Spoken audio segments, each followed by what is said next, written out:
Hello, I am Lisa J. Stocks, and I am dual streaming this evening with. Anthony Weaver, the host of the About That Water podcast. Okay, so on my channel, I'm usually sharing about investing and saving and staying out of debt, but there are other elements that I like to share that will help you on your journey to build wealth. And today I'm partnering with Anthony to share on another topic that I definitely wanted some support in presenting because it is not a strong point when it comes to what I'm doing, and that is the importance of budgeting. So, Anthony, what are we going to be going over tonight?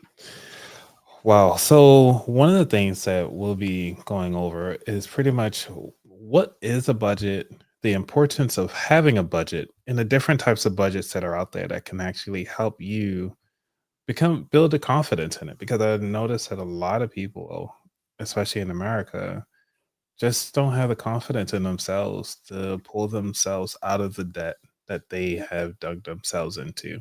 And I don't want to say you dig yourself out of debt because with the shovel, you can dig yourself further into debt.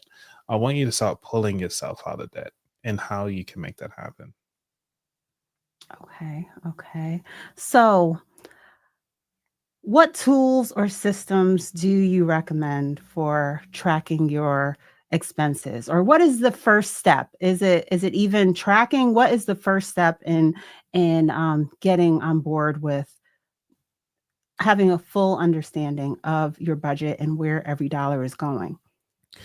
Well, here's the truth. First, we have to understand what is a budget and understanding that it's not just a restrictions, but you have to think about it as a freedom of your finances.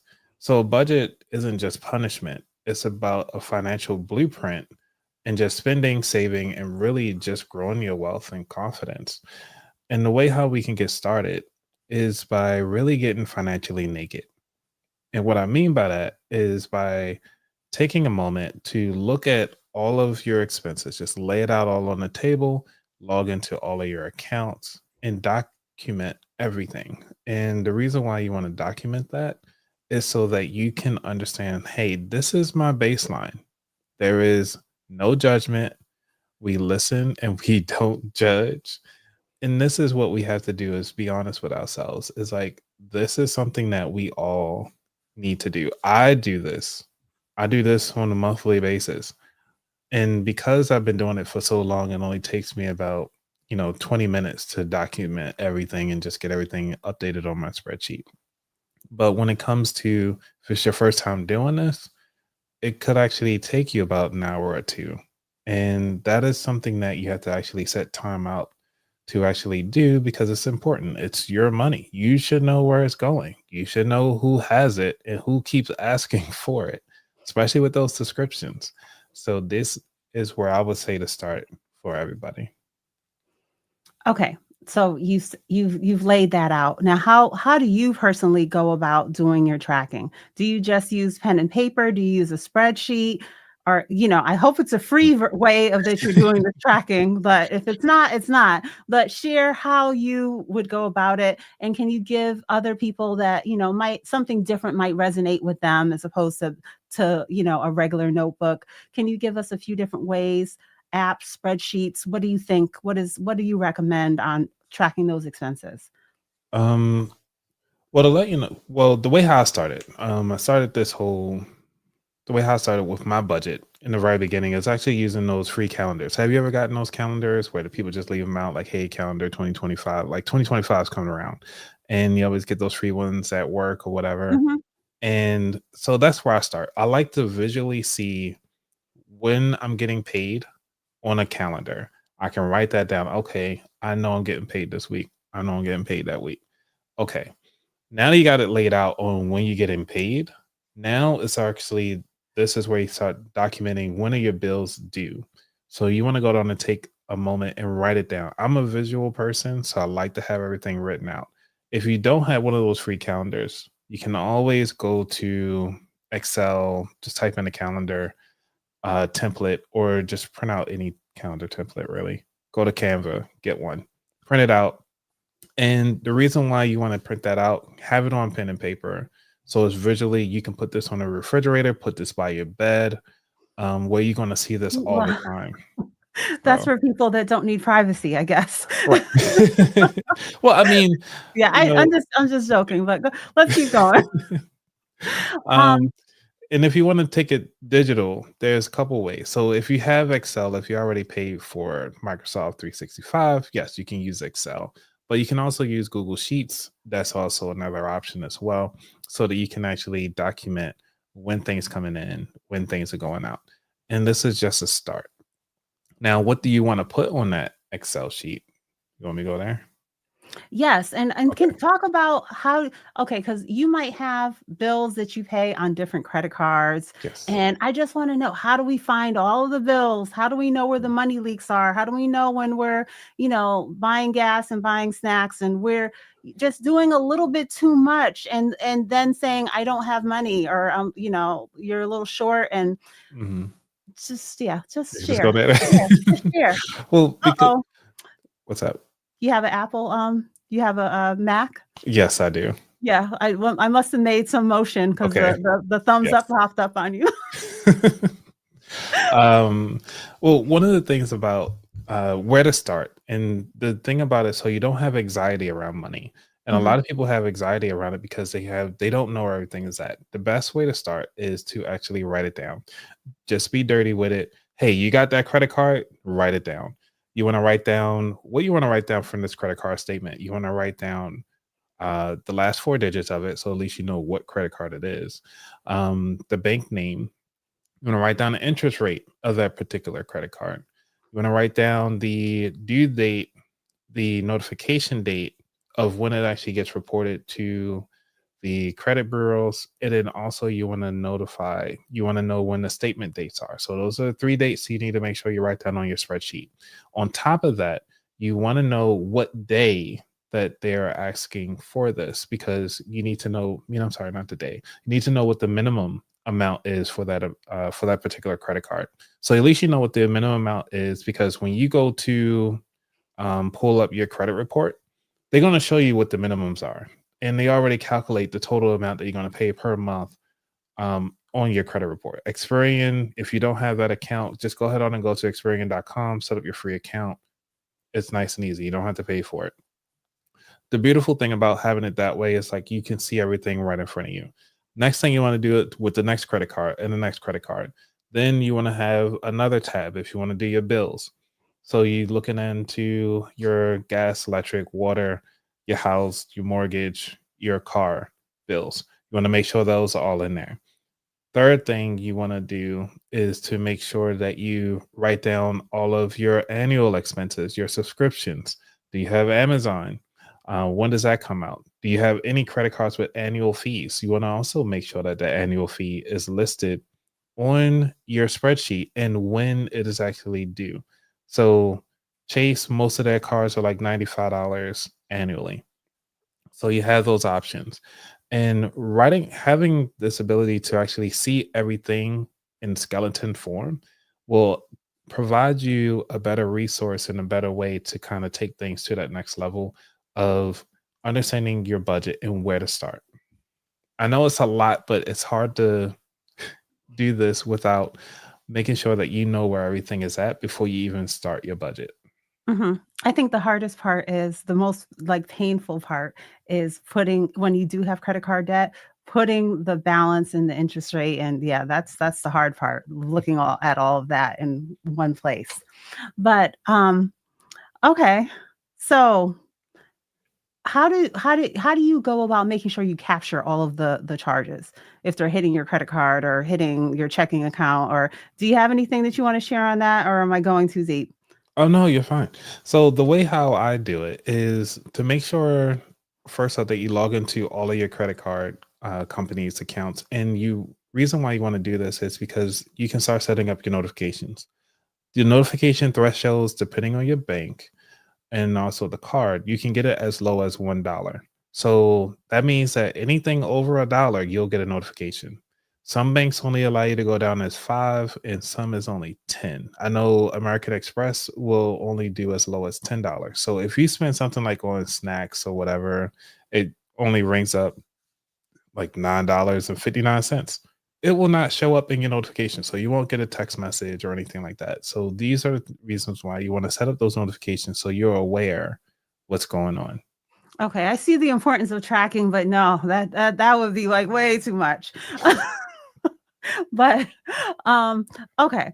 So let's talk. Well, I don't know what you're going to be covering in your slides, so I don't really know where I should go with my questions. Do you want to start sharing, or what do you think? We can go on and start sharing because one of the things is that I just Well, want to before we do that, what type of budget are you going to be sharing with us? Is it a zero-based budget? What do you think is kind of a budget that is kind of in line that anybody can use? yes. So the Or budget. is it not a one size kind of fit all that most could fit into this type of budget? Do we really need a variety to kind of pick from? Well, let's take it this way. So, did you know that only like 60% of Americans only live paycheck to paycheck? So, by doing so, having a budget, any kind of budget that suits your needs, that's at least you have something. But what I'm going to talk about today, and one of the things that I love the most is the 50-30-10-10 rule when it comes to your budget, which Mhm. is 50% is your needs, 30% is your wants, 10% your savings, and another 10% is for your investments because you want to invest in your future. And this is the one that I've seen has worked the best. And also for all of my clients that I work with, this is the budget that I put them on, and they have been thriving in this arena and they've been doing amazing work. So much so that they only come to me for one session and then it was like, hey, I don't need you anymore. I was like, okay. Okay, you're that good, Anthony. I get you. I try. All right, all right. So since we are live, let's take a station break. I have that built into my Nightbot so that, because when I first started doing lives, I, Mhm. I was told that I was not, taking my breaks and talking to the chat. And I was kind of like, well, I've gotten over it. I think I've gotten a little better. Well, But you wanna anyways, shout out to the folks in the chat. That's what you wanna do? just acknowledge, just take a quick station break, like, subscribe, hit the notification bell. If you're not subscribed, dual streaming tonight with about that wallet, who is Anthony Weaver. That is his YouTube channel. If you're watching from Anthony's side, I am Lisa J. Stocks. Subscribe to my channel.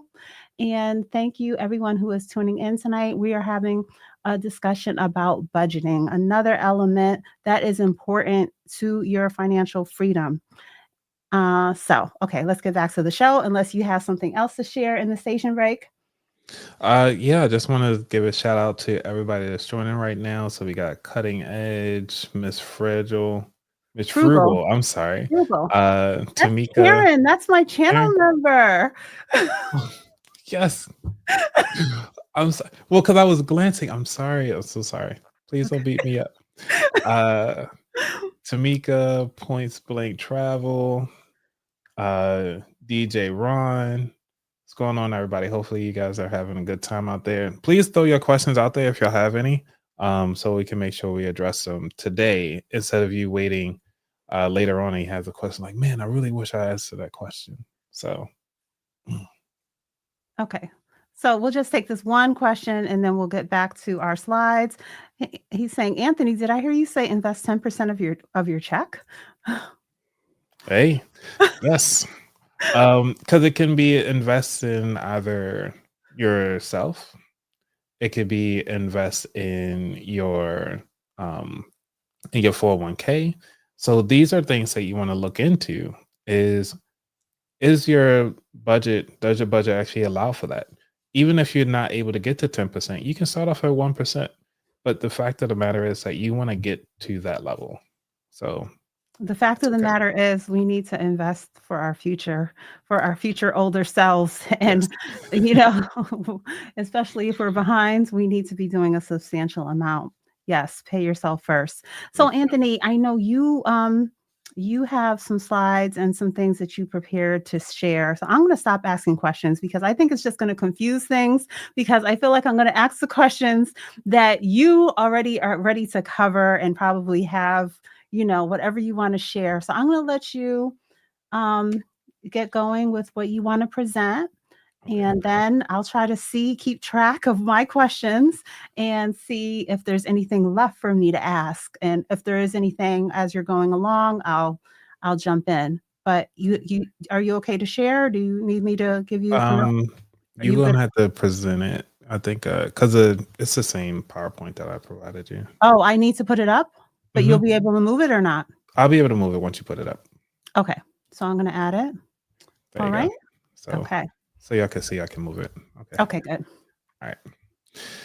So so with this one right here, I just want to throw out like a little fun fact is that, obviously we talked about budgeting. It's like not a one size fits all. So one way of doing it is that you can do zero-based budgeting. You have that envelope system. I'm sure some of you guys remember that if you're old enough to know that it's like an old school cash budgeting option for better discipline. So you kind of do still have those different buckets of percentages.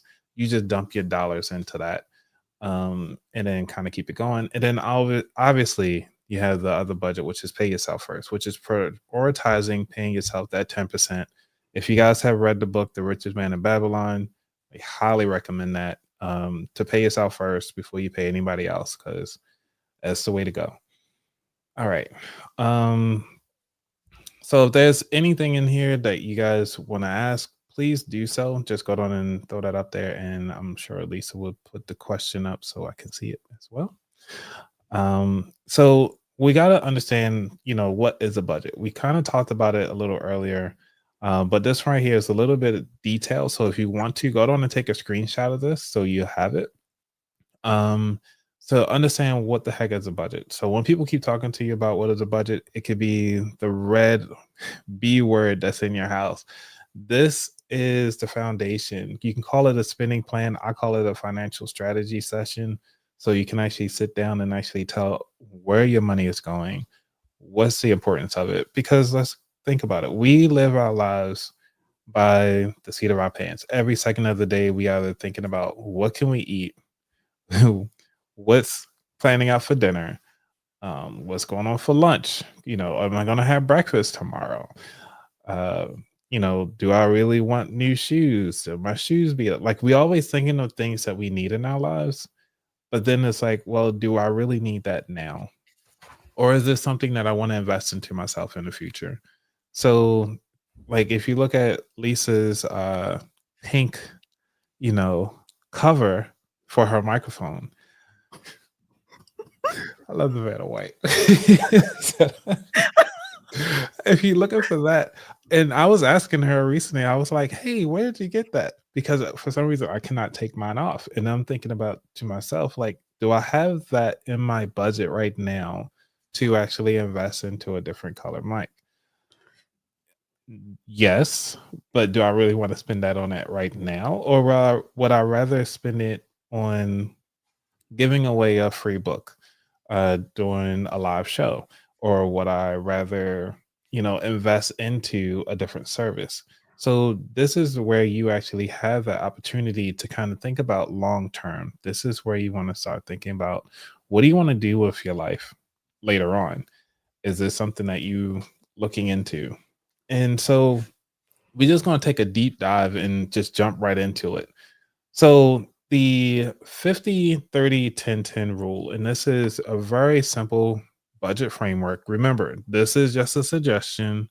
And if you ever looking, this is for educational purposes only, please consult a professional. If you're actually planning on doing more deep dive into like your investments and so forth. But remember, this is just a foundations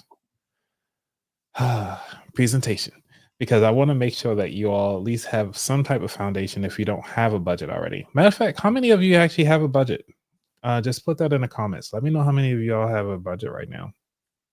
Miss Frugal definitely has a budget. Do you have a budget, Lisa?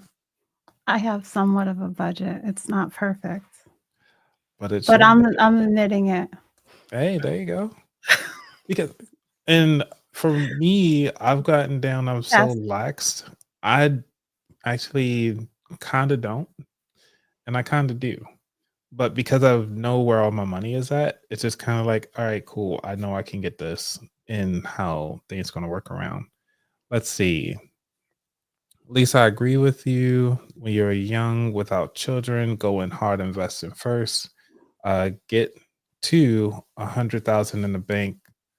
No, oh, and then back off. Okay, delayed gratification Mhm. payoff. Definitely. It's Fast from Eddie has his budget, yes. let's go, Eddie. DJ Ron has Let's his go. budget, yes.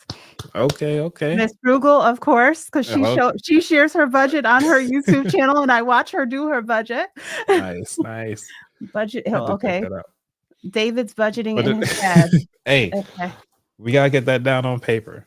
All right. So it's okay that you have it in your head, but sometimes writing it out does help out. So the reason why I want to bring that up is because personal finance is personal. And no matter what budget suits you, like you'll find a budget that will suit you based on your lifestyle. And this one right here is just a concept that you can utilize, and you'll hear different variations of this particular one. Um, so right now you're actually thinking to yourself, which is best, digital versus pen and paper? So here's the truth about budgeting tools. There's no wrong choice. Okay. So apps like Every Dollar that's out there, we're not sponsored by it, are a great automation and to dealing with the pen and paper, offer more of a personal connection to your finances. Because if you actually take the time out to really write down everything, you kind of feel that, be like, man, I gotta write all these zeros and extra numbers of how much I actually owe. When you think about that, it's quite a bit. And understanding of where your money is at, you actually feel that connection. So this will actually kind of blow your mind. Just asking the right questions that makes all the difference. And I was thinking about this driving yesterday. Is that a question when asked during a fragile time in your life could actually take your life to a whole nother direction than you even thought it was. So I want you to kind of ask yourself, what is the biggest financial goal right now? Secondly, am I comfortable using tech or do I prefer simplicity? And third, how often can I realistically review my budget? And the reason why you want to ask these questions is because this is going to have to change a lifestyle for you. This is no longer just kind of like, hey, I do it in passing. If you really want to make this happen, you have to put in the work. You have to really take time out and be vulnerable to yourself. You have to make sure that this is something that you want. Oh, Anthony, you're getting good. We're talking budgeting. You're getting making this so deep and Oh, I mean, emotional. My God. I Let mean, me but let, let me lighten it for a second. I'm okay. getting emotional with the way you're talking. Like, okay. But let me share because I said I'm not so great at it. But let me share what I am actually doing when it comes to my budgeting. So I don't do my Google Docs spreadsheet every month. Mhm. I probably do it quarterly in real detail, and that's where I track my full net worth also. So I'll check the values of the properties and put all of the detail in there. But I don't do it every single month. Mm. And then I use the Happy Planner, and that has a layout that gives the full month in one view, like you're saying. And then in between, there's individual pages that I can track in more detail down to the day.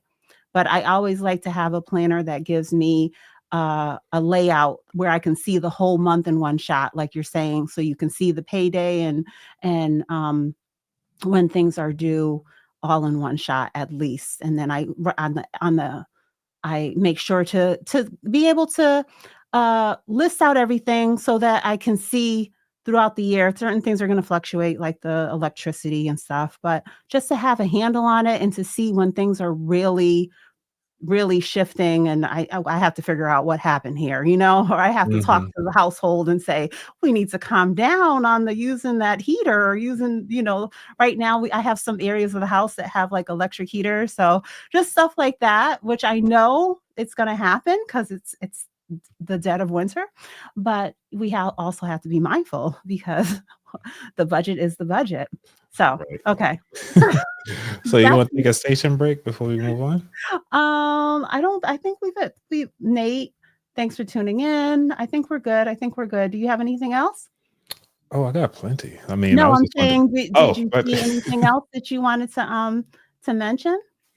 I don't think oh, you have any other questions or anything that we missed.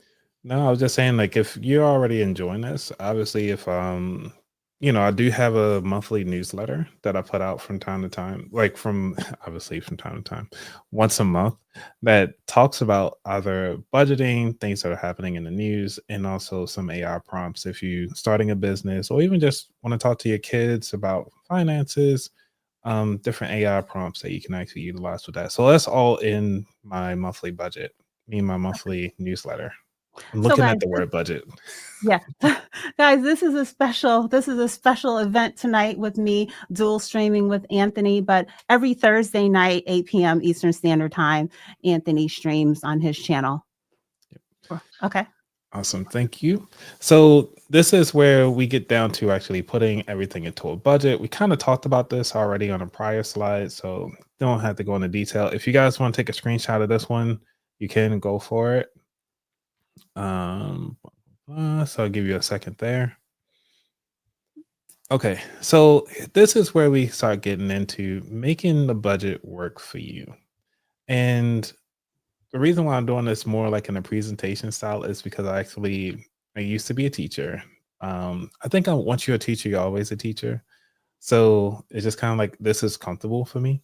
And obviously, I don't use too many words, but enough to actually convey. So if you want to take a screenshot of these particular slides, you at least have something to help you out with this. So one of the things we talked about tracking your expenses, but also we talked about reviewing regularly. So Lisa, you were saying like you review, you try to do monthly, but when you get around to it, you think about it, you get to it, which is good, and which is keeping it flexible in the sense where it doesn't sound like a job, and you feel like, oh man, I gotta do this budget thing again, or man, why do I gotta keep sitting here by myself drinking wine doing this budget thing?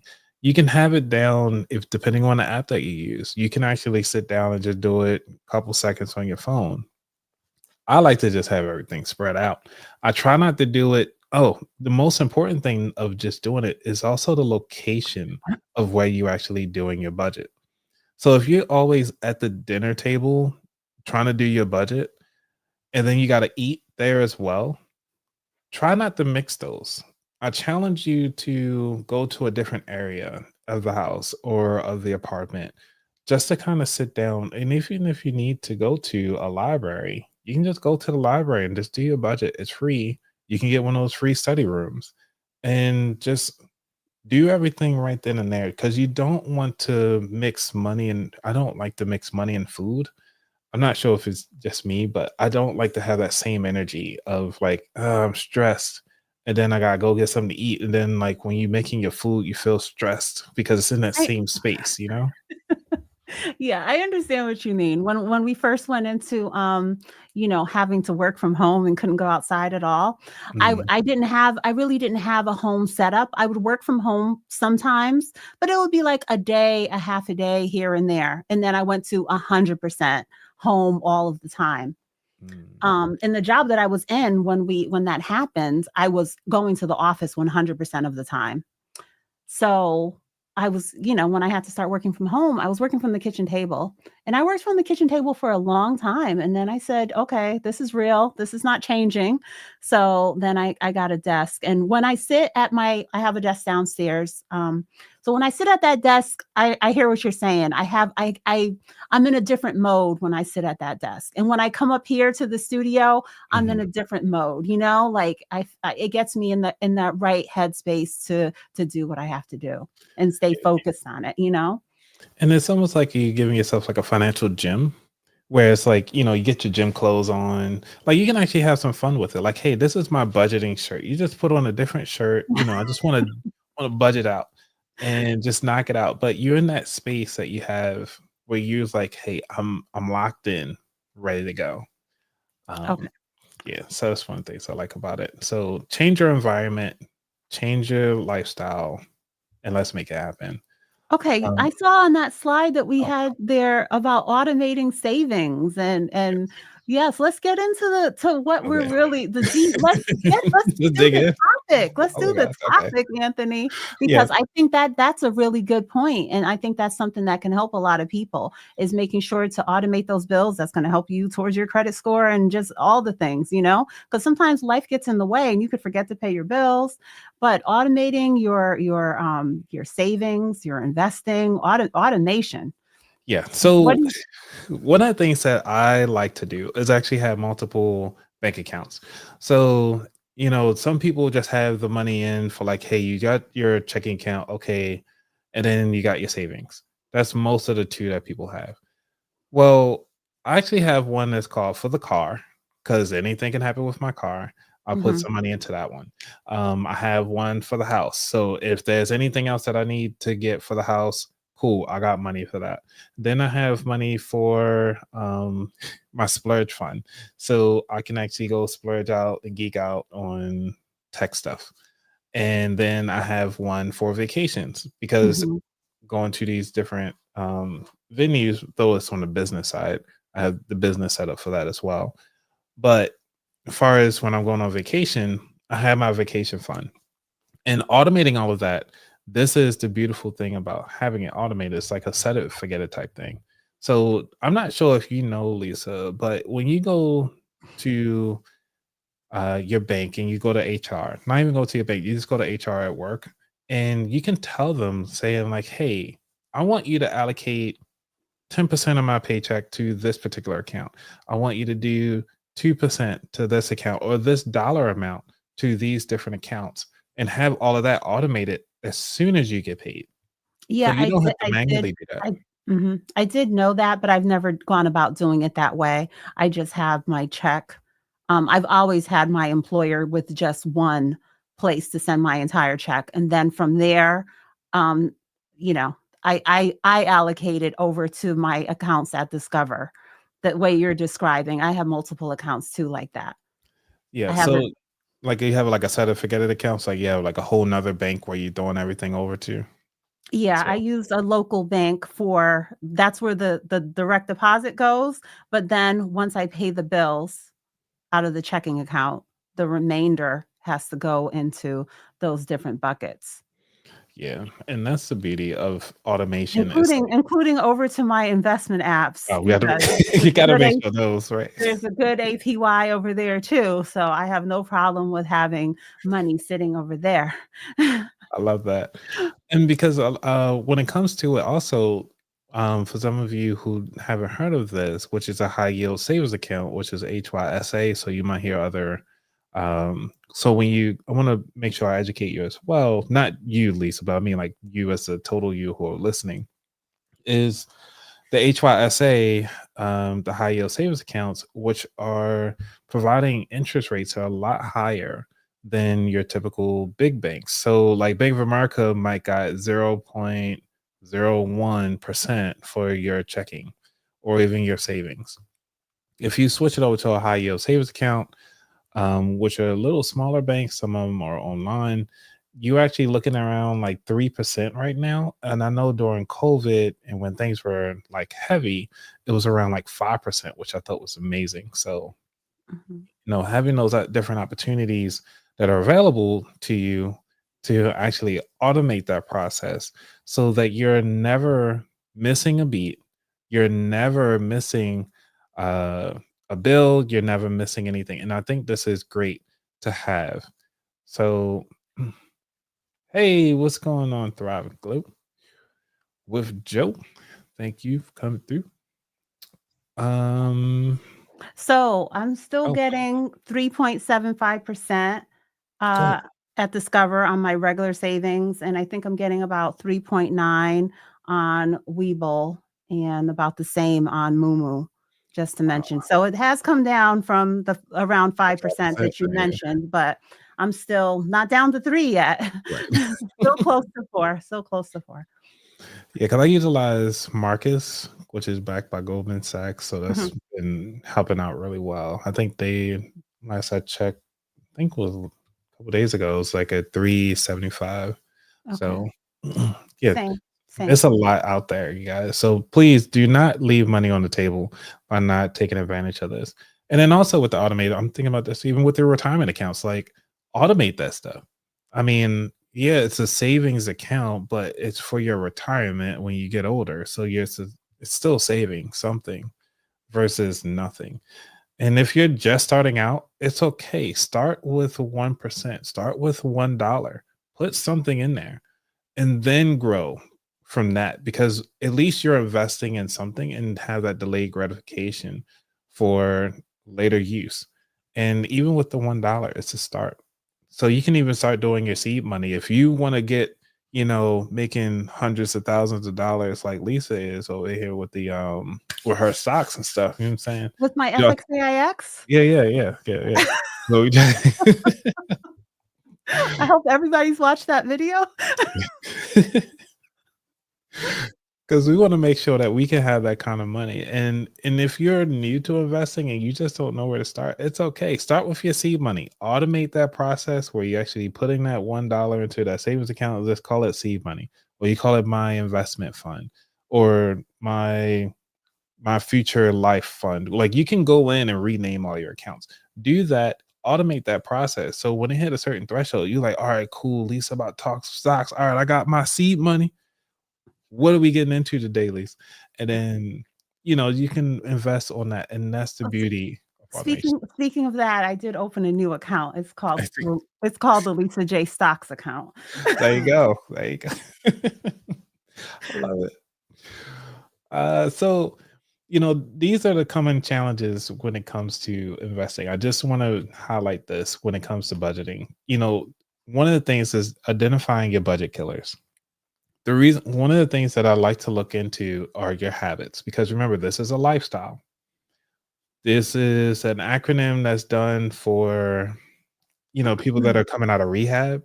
So I'm stealing their thing, but it works in all areas, which is HALT, HALT. Majority of the times that people actually fall out of their habits is because either they are hungry, they're angry, they're lonely, or tired. I'm going to say that again. Either you're hungry, you're angry, you're lonely, or you're tired. When you're feeling any one of four of those things, make sure you either go get something to eat, you find somebody to lift your spirits up, you kind of get moving, not get tired before you make any judgments, because this could actually impact your finances and impact your lifestyle or relapse into whatever bad habits that you had. So you want to continue on to build up that momentum. I'm starting from top down. So let's talk about these subscription services. These are like how can you say, uh, the parasites of your budget. Think about a subscription as a parasite. Like they won't kill you, but they just there enough to, sucking along, taking whatever resources that you have, and they won't kill your budget completely, because if you ever notice, they try to stay under that $20 budget. They stay in around 20, 25. 25, I think, is the max for what people can handle right now in that budget per service. One of the things I could tell you right now, I was paying $20 for Hulu, and I was like, why am I paying so much for Hulu? And then I looked at it and I was like, oh, they recently partnered with Disney. Disney already owns Hulu anyway. So for extra 80 cents, I'm getting Hulu and Disney Plus at the same time. So you might want to take a look into some of those old subscriptions and see what is available to you. Now, not just your Netflix and gym memberships, your streaming services, but you also want to look into your car insurance. That is a subscription. You don't have to be locked into that bank. You can switch over. I do a 6-month um, payment for my subscriptions. not subscriptions, for my car Insurance? insurance. Mhm. Yeah. Because for me, I get like a little extra discount for doing that. So you might want to talk to your insurance companies. One of the things that you can also do to help out with your car insurance, this is an added tip here, is that during the fall, during the winter, it's a lot of accidents happening. So you can actually go in, modify your insurance to have that, make sure you get the max insurance or whatever. If you can play around with it, whatever you're comfortable with. But you want to have a little bit more insurance during that time frame because there's a lot of accidents happening. Then in the spring and the summer, you can adjust that, change it back, bring it down a little bit so that, hey, not too many accidents happen, but at least you have enough where you're comfortable with. Now, again, you want to double check on what's comfortable for you. For me, I have all the deductibles at like $1,000 because I was like, cool, I can do $1,000, just knock that out. Some of you might not. So you might have to bring that down to like maybe even $50. That's all you want to pay. You can play around with that. That's the beauty of shopping around and making sure that you're looking at your subscriptions. And also eliminating unlimited unnecessary expenses. That's my goal this year. That's my personal goal. Is to actually get rid of a lot of these unnecessary expenses. So like I got rid of Prime. So I'm waiting the extra couple days for things to come through. So much so that I just don't. I even forget that I even ordered it. So it's not like an extra day, but it comes through. So, Lisa, is there anything that you trying to eliminate this year, or you looking into any unnecessary expenses? No, I think I've combed through everything. There is something that I feel like I could live without, that I could do without. It's the XM radio in the car. Mm. But everything else I had in the see, I knew you were just gonna be covering the things without me having I have all these questions. I wasted a piece of paper on you. Oh my god. Um, but, because you have your whole thing to, uh you had your whole plan going on here. Sorry, I'm just sharing out the live. So when it comes to subscriptions, no, I think everything I have it at the lowest level. Now, what you were saying about changing up the insurance based on the different time of year, I never thought about that one. But as far as like gym memberships and, the subscriptions and the I have a house phone, all these different things. I think I have them at the lowest price point that I can have them at. I've evaluated them, and I had this written down in my notes that we should ask ourselves, is this item adding value? Can Mm. we cut back or can we stop it altogether? So that's what I wanted to share about going through your budget and going through all these different subscriptions and just asking yourself those 3 questions and then deciding, could this money be used better throughout my budget or, for debt repayment, for investing, for saving, whatever you're working on right now. Yeah. And then you'll know truly, am I doing the best that I can? So, I think I'm trying to I've combed through and tried to get to that place. Yeah, we all, and I think that's beautiful that you taken time out to really have like a self reflection, an annual reflection of where your expenses going. Can we highlight one of the questions from Nerdy Film Girl? You can bring that up. Nerdy, nerdy. Let's see. Is this big one right here? Yep. Okay. So she says, I have a 401k from an old job that I'm no longer at, and I don't qualify for one at my new job until I'm there with the company for over a year. Should I be contributing to my old 401k or just let it cook? Now, that is actually, now remember, this is for educational purposes only. And one of the things that you can do, and this is just options that you have the ability to. You can actually roll that 401k over now that you're no longer with that particular company to your own self-directed IRA. So, like, you can either utilize Vanguard or Fidelity, and they will easily work with you to transfer that over. If your company is already invested with that like say if your 401k is already within those particular entities, they'll just open up another account, roll everything over, close the old account, and it's all within the same thing. They'll just kind of change to allow it to be self-directed at that point. So when it comes to contributions, then you can actually start contributing to it and so forth. And then you can, once you get your new one in, you can actually start working with that. So that's a really good question because a lot of people are changing jobs or getting laid off because they are letting a lot of people go. These Mhm. companies are not playing around this season. That's a whole nother episode about that part. Um, Yes, I think I agree with everything that you were saying. So it's basically no longer a 401k.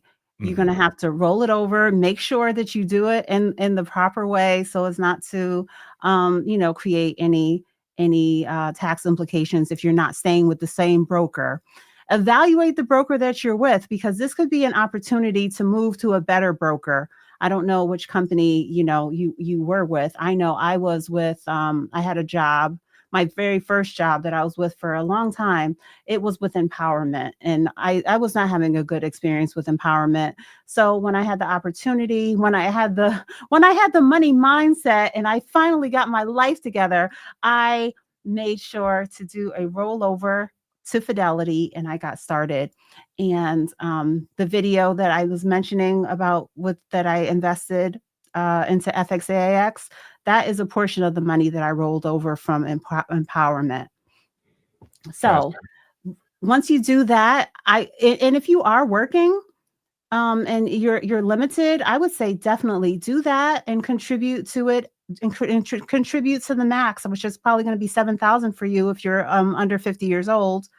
Contribute, yes, and do your own thing until you're able to be on your company's your new company's 401k, and then hopefully you'll be getting a match. So after the year, I would then see about transitioning to focusing on that if the company gives a match. And So the beauty of actually investing in yourself now with this whole year, you have a year to make sure that you are changing your adjustable gross income or your AGI.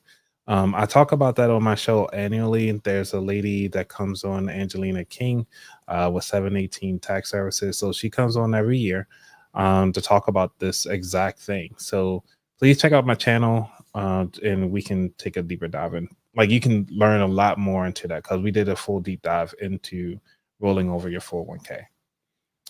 All right. Oh, and also eliminating your expenses. I just thought about that. Unnecessary mhm, expenses. So like Lisa, you and I, we talked about this on Sunday, I believe. And when it came to having uh, your expense ratios for your investments.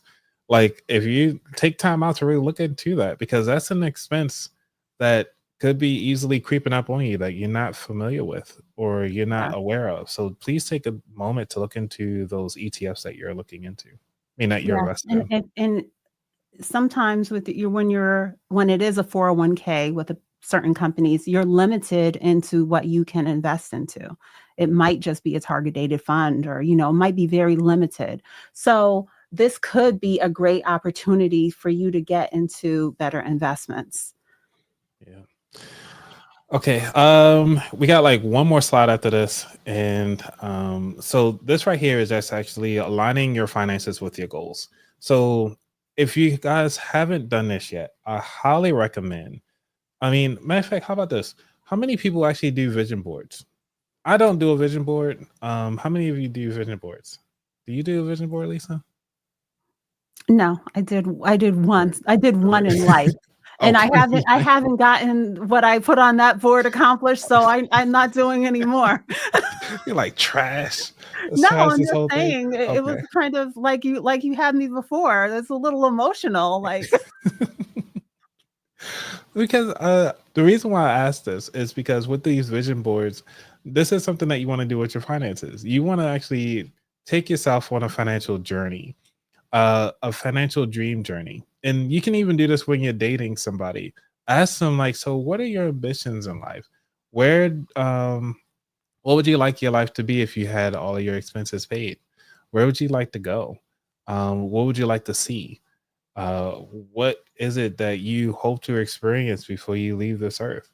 These are the things that I want you to start thinking about, because if this is where you want to go, is what you're doing today helping you out get to where you want to go?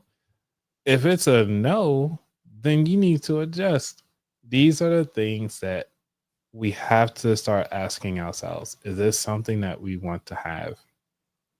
And is this something that we are really taking a moment to understand ourselves? Is this a realistic dream? Based on your situation, what things? All right, I'm sorry, I need to get real with this, because this one right here is this, like, this whole year is about sacrifices. Because in order for you to grow or go to the next level, you need to let some things go. And this is where you need to take that moment.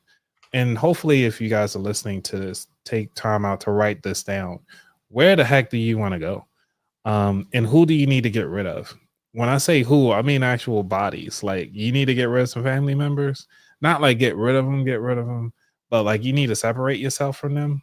It's okay to do that. This is your time to actually be selfish. I'm giving you permission to be selfish. Say I'm selfish in the chat. This is about me, because this is something that I want you to focus on for yourself. You have what it takes to take yourself to that next level. And in order for you to do that, you need to be humble. No, you don't need to be humble. You need to be selfish. Be selfish, because nobody else is going to do it for you.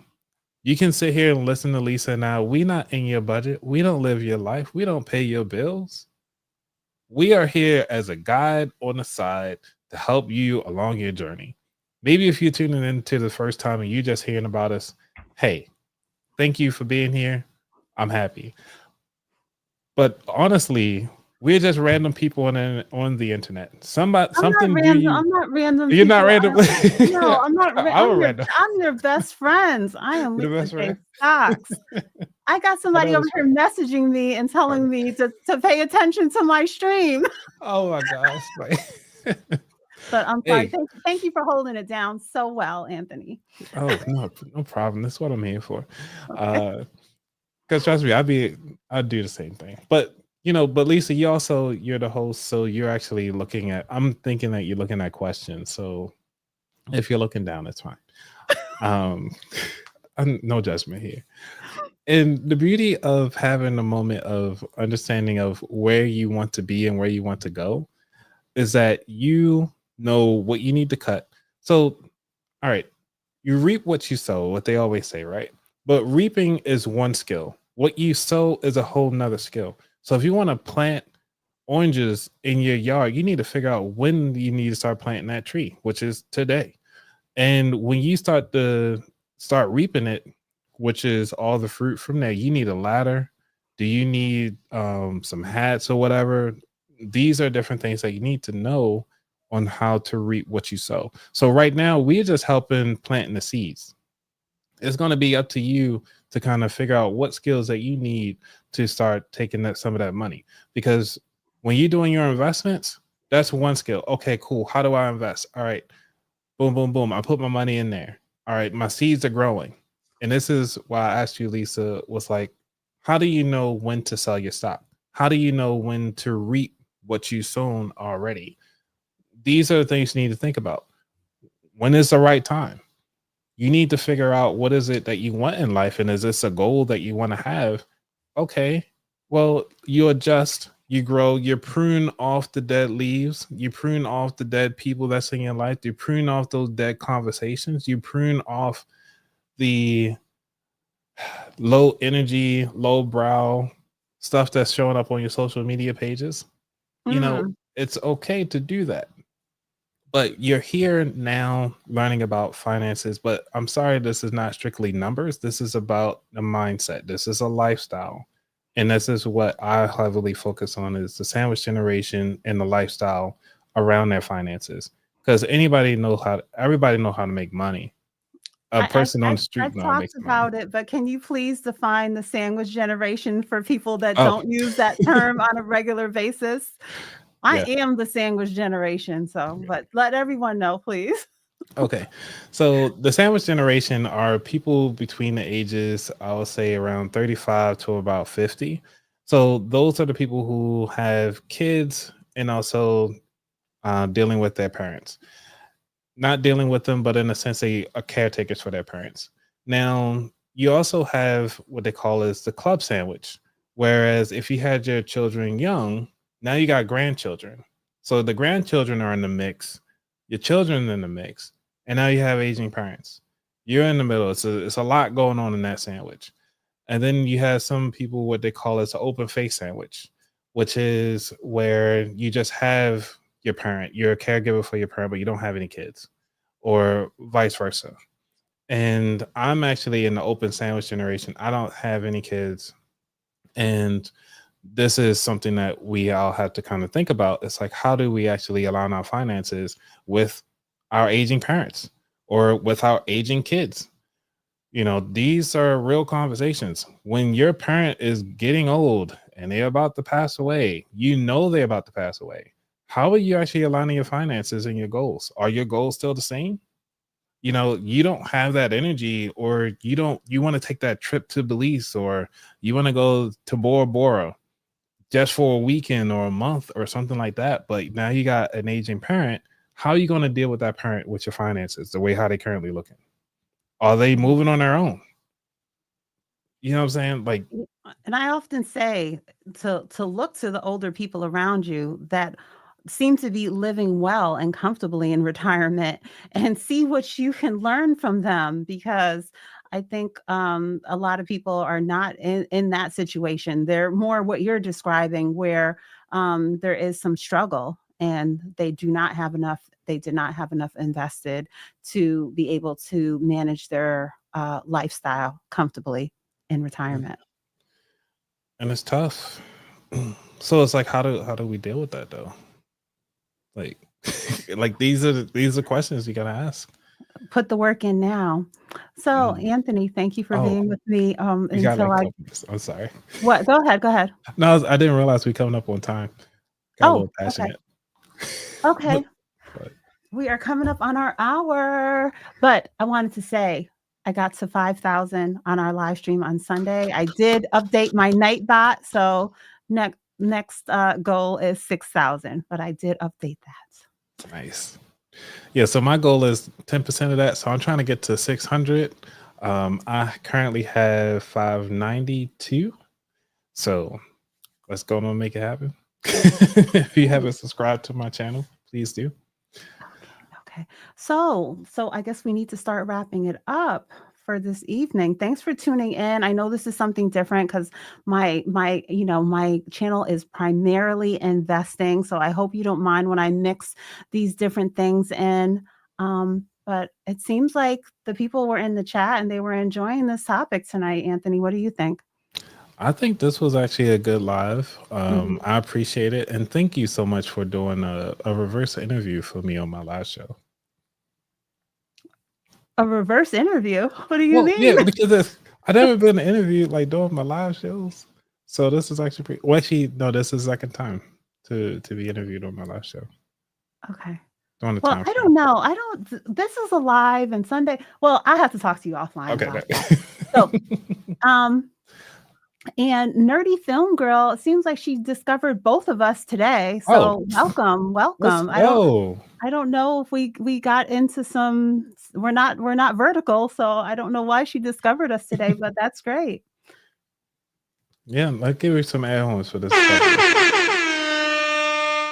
All right. Appreciate it. See, Joe didn't know about this sandwich generation stuff. I knew you needed to explain Oh, it. But you explained sorry. it all different kind of ways. I just think of it because I guess I just think of it the way that I am. I'm in the middle, Mm-hmm. and I have there's young people that cannot drive yet, and obviously cannot work yet. So you're providing all the financials for them, and then I have older family members that either cannot afford a car or have health concerns, and so I understand that helping the younger and the older generation. I'm definitely in that boat. Yeah. Thank you, Miss Frugal. She said it was a Oh, great live. oh, thank you. Thank Thank you you. for sharing good information. Yeah, Joe loved it. right. Yes. Well, one of the things is that because I know Joe asking about what are the people over 50. So there's difference between so the sandwich generation will always be the same. So everybody will be moving in and moving out of that generation. So like how the names for like if you're born between this time and this time, you're a boomer or Gen X or Gen Z and Gen Beta and all these different things. The sandwich generation will always be the same because people move into it and move out of it based on their family dynamics and the way how it's set up. So I just wanted to let people know about that. Yeah, yeah, not tied to age. But okay, so you wanna bring this down? Okay. Oh, I can kill this. Or do I do it? I Oh, can do okay. it. I just wanted us to be back prominent just to, say goodnight to our guests. But, yeah, let us know if you have any questions even after the live. We will try to respond to them, and thank you for tuning in. I know this is a different time slot. I'm only usually live on Sundays. So, any closing remarks, Anthony? I just want to say, everybody, that you have what it takes to be successful in your finances. You are the CEO of your finances and of your life. So please make sure that you take good care of it and run it like a business because you deserve it. Okay. Good night, everyone. Thanks for tuning in. All right, everybody. Be out. Peace.